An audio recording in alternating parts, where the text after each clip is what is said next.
السلام عليكم ورحمة الله وبركاته. اللهم صل وسلم وبارك عليك يا حبيبي يا رسول الله. النهارده بقى يا حبايب قلبي عملت لكم فيديو صغير كده. يعني ايه قلت ايه انزله لكم كده عشان وحشتوني جدا جدا. عملت بقى شوية مخلل لفت زي ما انتم شايفين كده، قطعته تقطيع حلو كده ورحت غسلاه غسلة جميلة. طبعا بيطلع منه بتغسليه كام مرة وبتنقعيه في مية عشان ايه بيبقى فيه تراب كده وطين. فانا غسلته غسله حلوه قوي ورحت كده ايه جايبه ميه ورحت حاطه فيها ملح زي ما انتم شايفين كده يا حبايبي. ملح ظبطت الميه بتاعته ورحت جايبه البرطمان بتاعي. رحت بقى يا حبايبي جايبه البرتقان كده وجايبه اللفت بتاعي بعد ما غسلته غسله زي الفل.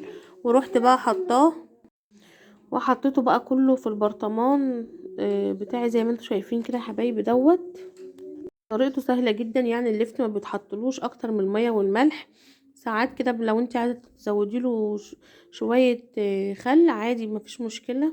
ولو عندك بقى يا حبيبة قلبي بنجر بتحطي برضو حتة بنجراية كده معاه عشان يخلي اللفت بقى يحمر زي لفت المطاعم كده.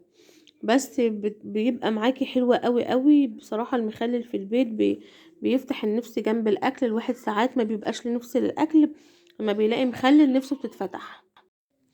بصوا حطيت بقى الكمية اللي خدت البرطمان على قد البرطمان يعني. ورحت بقى حاطه ميه بقى كده بحط بقى ميه فيه كده زي ما انتوا شايفين يا حبايبي. واقفل بقى على البرطمان بعد الميه ما تحط تبقى علو البرطمان كده، علو المخلل.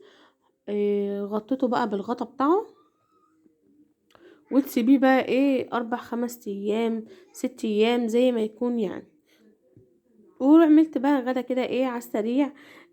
جبت بقى عجنت على فكرة انا عجنة العيش دوت في البيت. وعملت لحمة مفرومة ببصلة، حشقت من جوه لحمة مفرومة وحطيت شوية فضلوا كده حطيتهم من فوق.